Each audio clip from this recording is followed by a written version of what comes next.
이 시간 찬송가 351장 믿는 사람들은 주의 군산이 함께 찬양하시겠습니다. 찬송가 351장입니다.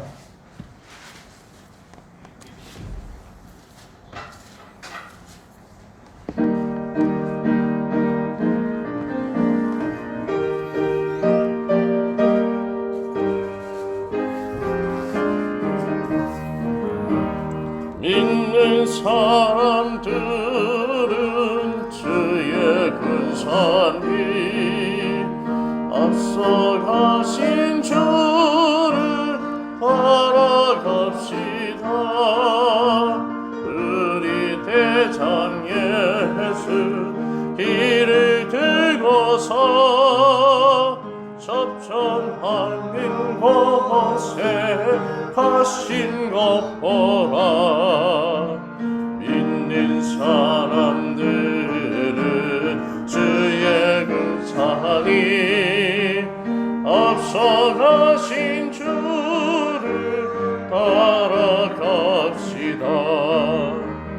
원수마귀 모두 쫓겨가기는 예수 이름 듣고 겁이 남이라.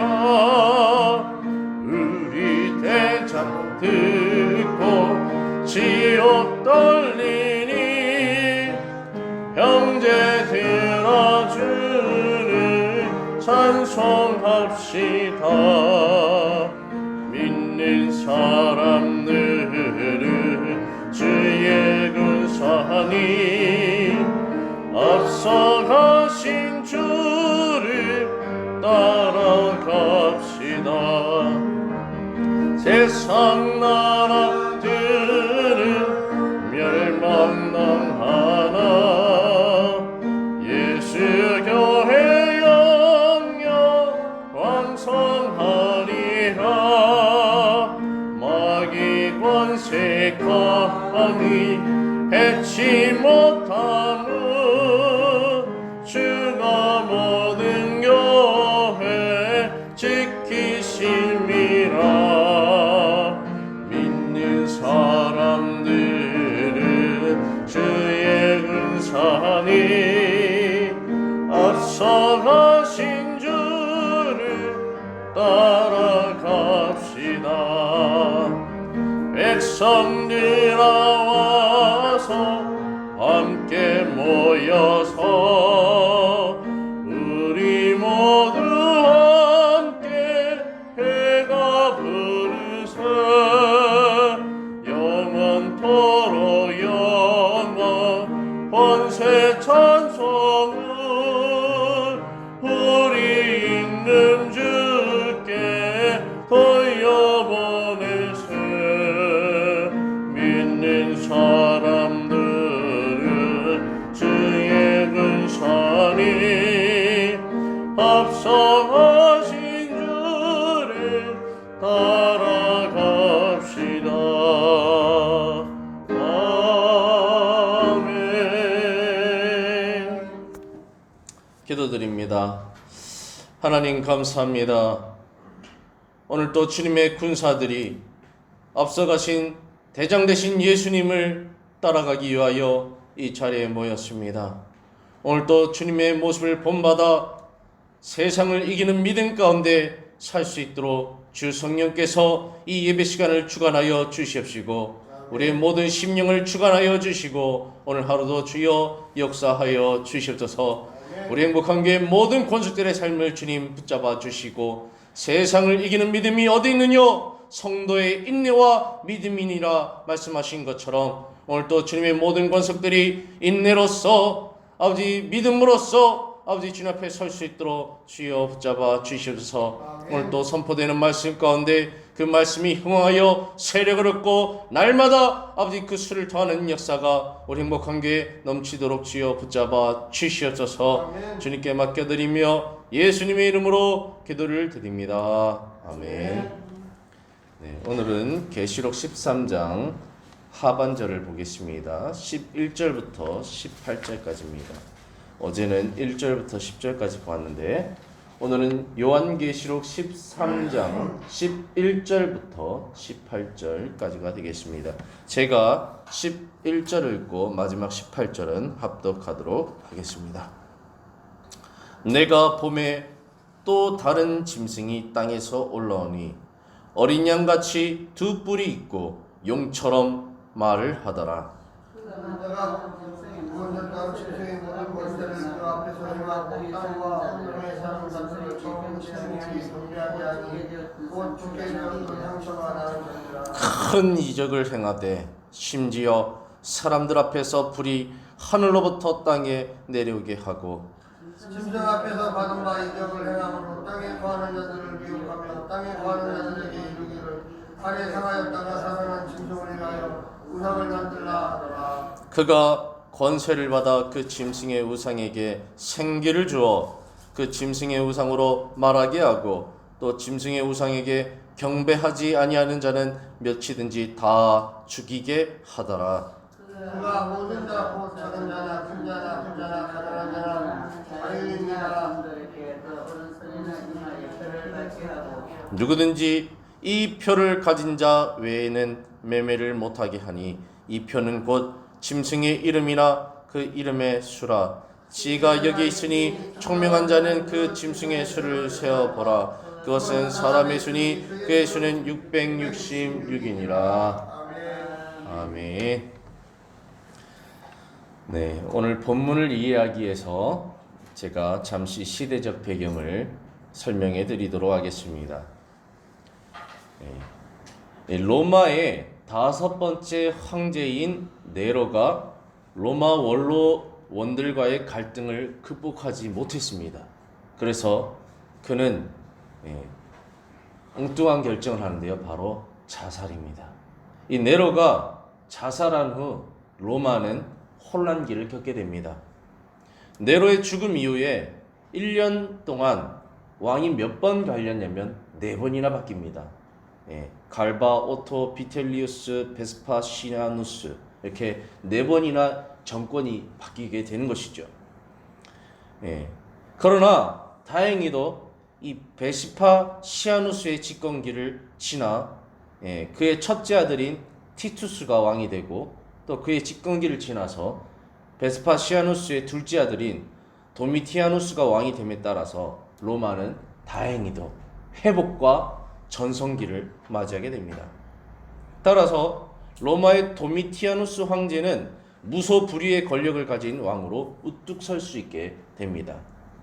그에 대한 반응으로 로마의 도미티아누스 황제에게 잘 보이기 위해서 이 에베소라는 도시는 이 황제의 신상을 세워놓고 황제 숭배를 시작하게 됩니다. 이에 뒤질세라 버가모를 비롯한 주변의 도시들도 우리도 이 로마 황제 숭배를 빨리 따라해야겠다 해서 덩달아서 황제 우상 숭배를 시작하게 됩니다.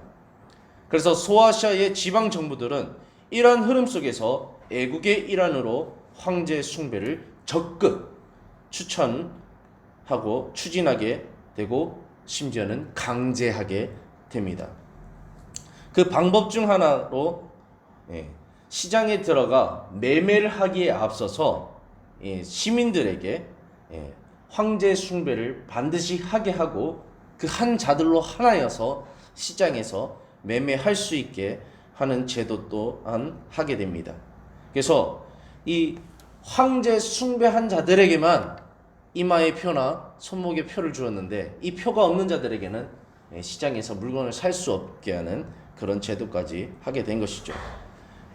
그리고 2세기에 들어서는 본격적인 기독교 박해 시기가 다가오는데 이때는 신분증까지 발급해서 신분증이 없는 자는 절대로 매매할 수 없도록 이렇게 단속을 철저히 하였습니다.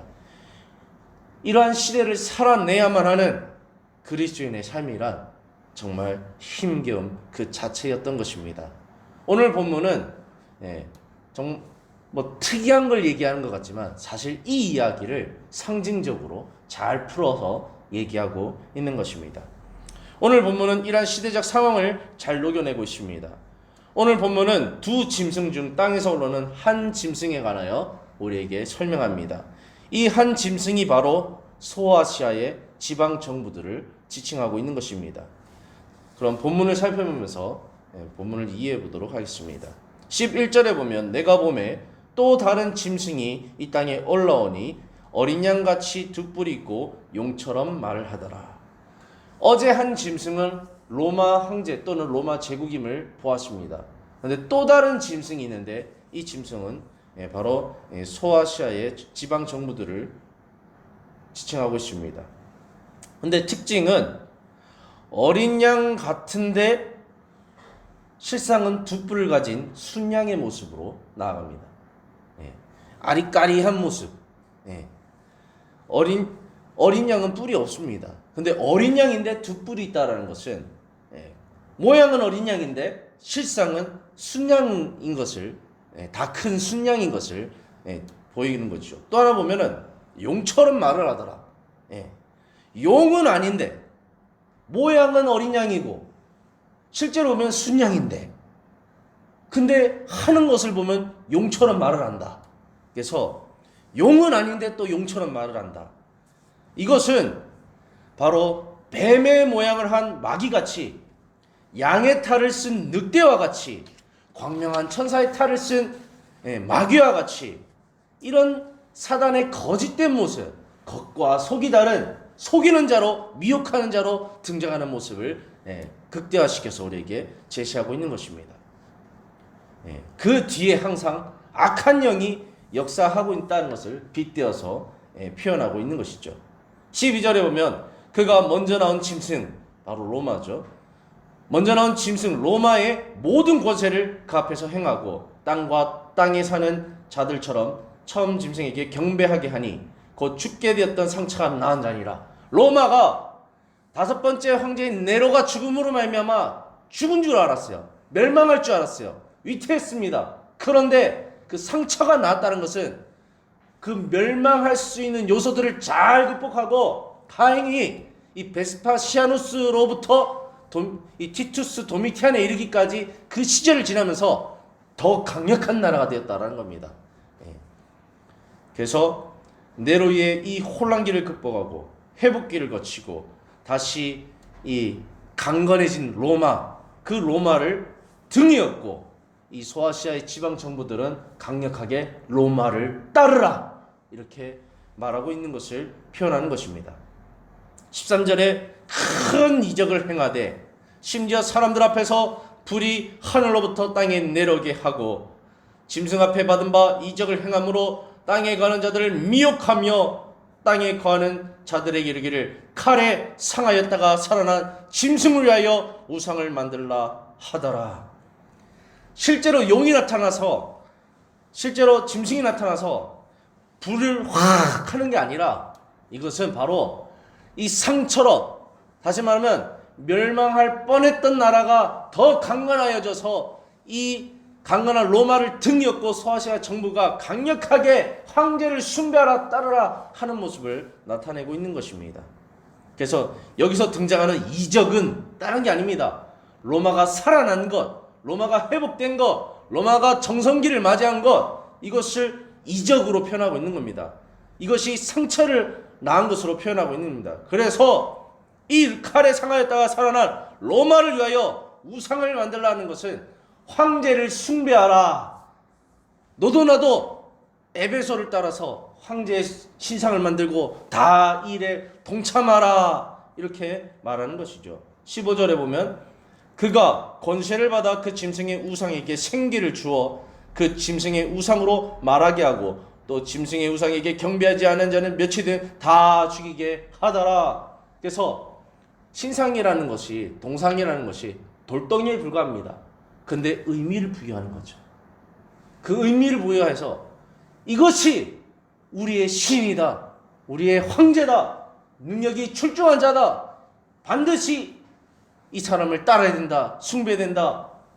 이렇게 하는 모습을 바로 생기를 주었다라고 표현하는 것이죠. 돌덩이 아무것도 아니죠. 그런데 숭배할 때 그것을 숭배할 때 그 의미가 있는 것입니다. 16절에 그가 모든 자 곧 작은 자나 큰 자나 부자나 가난한 자나 자유인이나 종들에게 오른손에나 그 이마에 표를 받게 하고 누구든지 이 표를 가진 자 외에는 매매를 못하게 하니 이 표는 곧 짐승의 이름이나 그 이름의 수라. 지혜가 여기 있으니 총명한 자는 그 짐승의 수를 세어보라. 그것은 사람의 수니 그의 수는 666이니라. 지혜로운 자는 이것이 하나님께로부터 온 것이 아니라 인간들끼리 돌덩이 만들어 놓고 인간을 숭배하는 악한 우상 숭배라는 것을 누구나 안다라고 표현하고 있는 것입니다. 하나님의 수보다 못한, 하나님의 수가 7이죠. 7보다 못한 숫자가 바로 6이죠. 이 6은 어떤 숫자입니까? 짐승의 숫자가 아닙니까?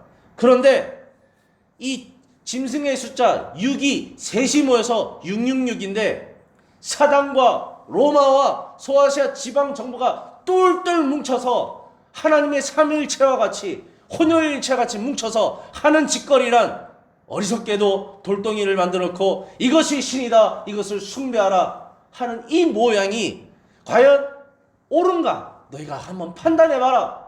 지혜가 여기 있으니 이것이 바로 짐승의 수 666이다. 마귀가 역사하는 것이다. 이것을 따라가야겠는가? 아니면 하나님을 따라가야겠는가? 믿는 자라면 반드시 분별할 수가 있다라고 요한은 표현하고 있는 것입니다.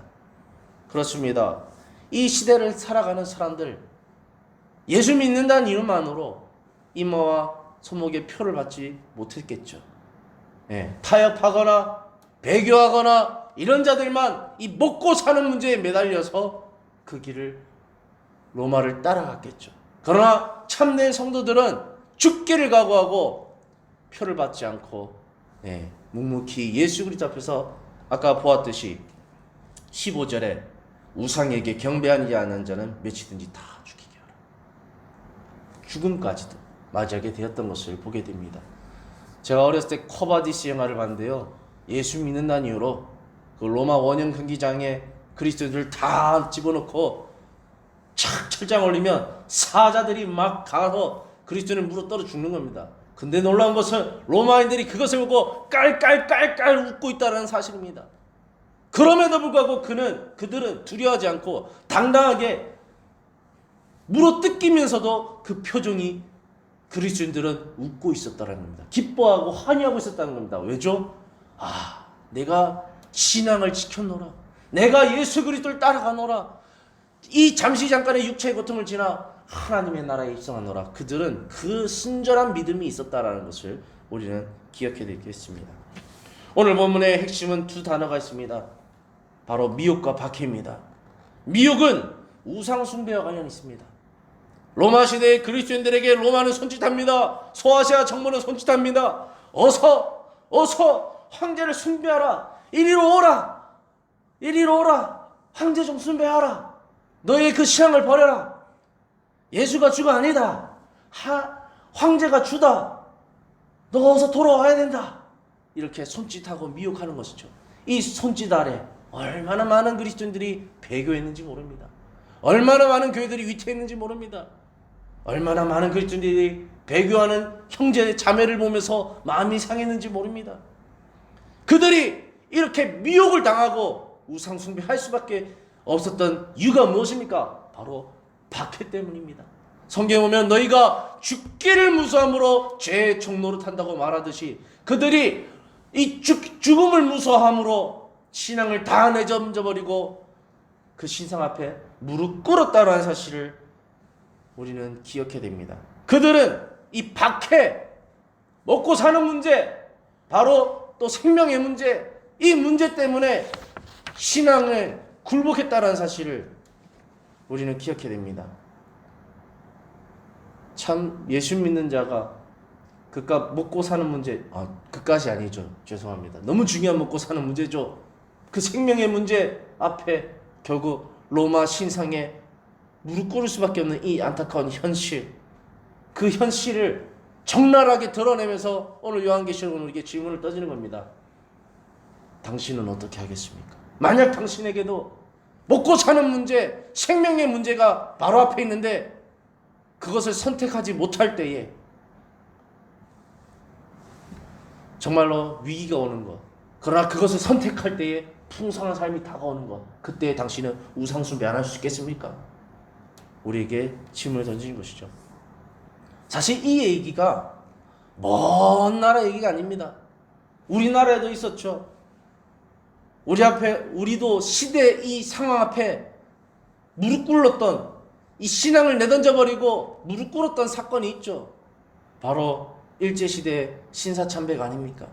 얼마나 많은 사람들이 일제의 그 식민지 문화 앞에, 그 권력 앞에, 천황 그 황제의 그 권력 앞에 먹고 사는 문제와 생명의 문제로 얼마나 많은 사람들이 무릎을 꿇었는지 모릅니다. 우리 기독교도 비굴한 역사가 있지 않습니까? 네. 교단마다 무서워서, 두려워서, 우리 교단은 신사참배를 합법으로 합니다. 가서 신사참배를 합시다. 이것은 우상숭배가 아닙니다. 그냥 경의를 표하는 겁니다. 그게 진짜 경의를 표하는 것일까요? 우상숭배죠. 살기 위해서 진리를 거짓을 진리로 막 바꾸는 겁니다. 뻔뻔하게.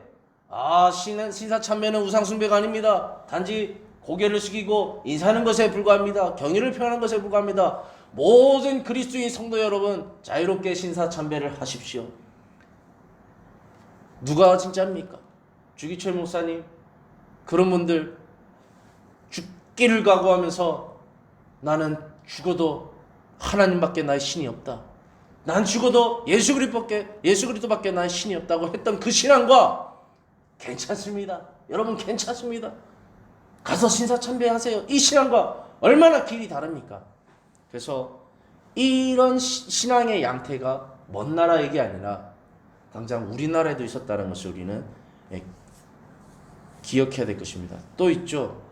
6.25 공산 정권 아래 또 목에 칼이 들어온 순간에 너 예수 믿어 안 믿어?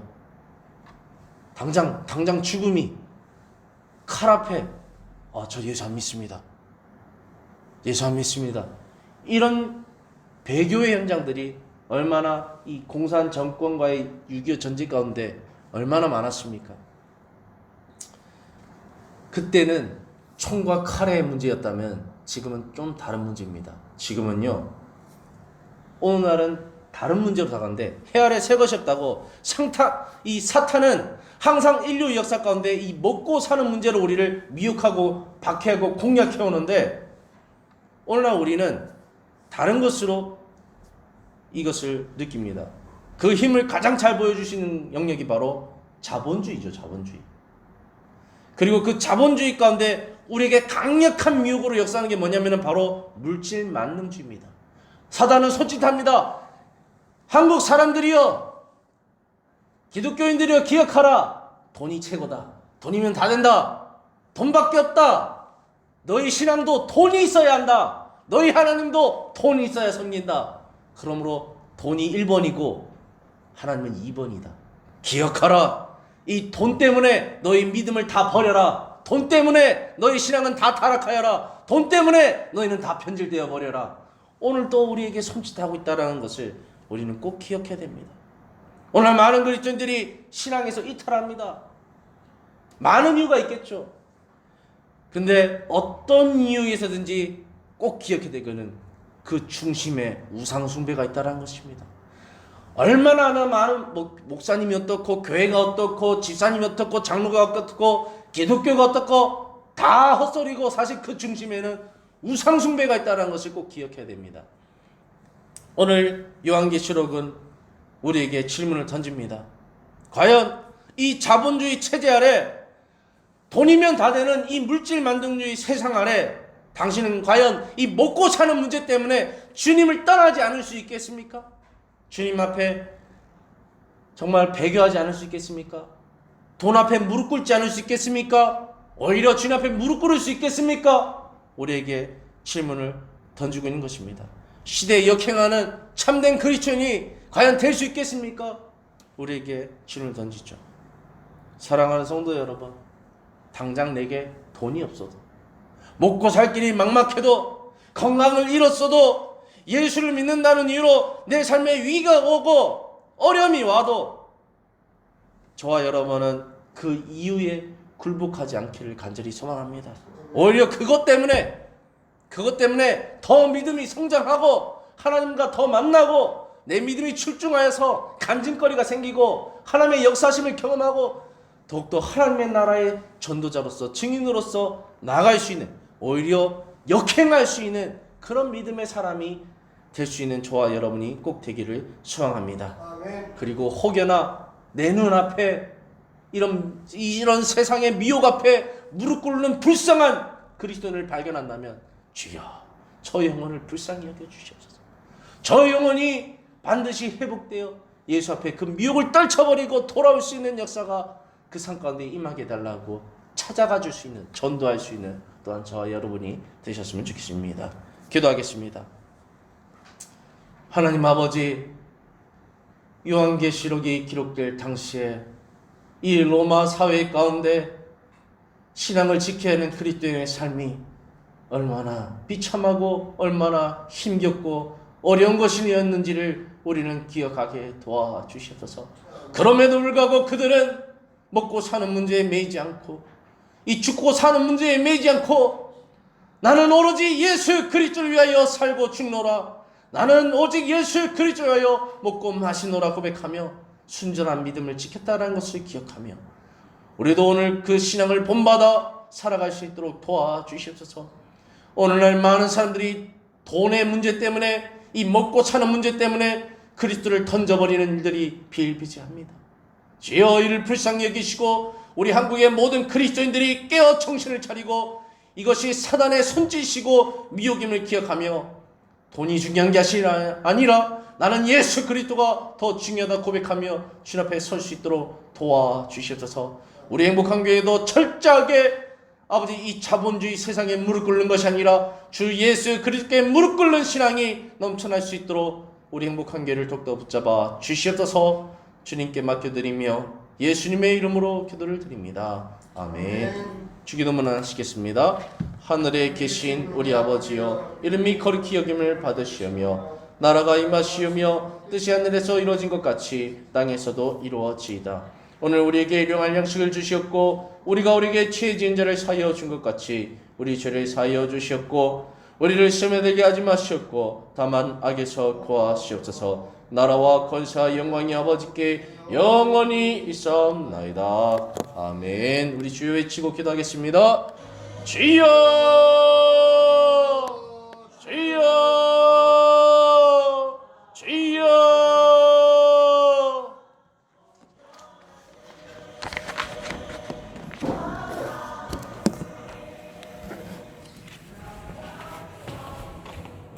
사랑의 주님 감사합니다.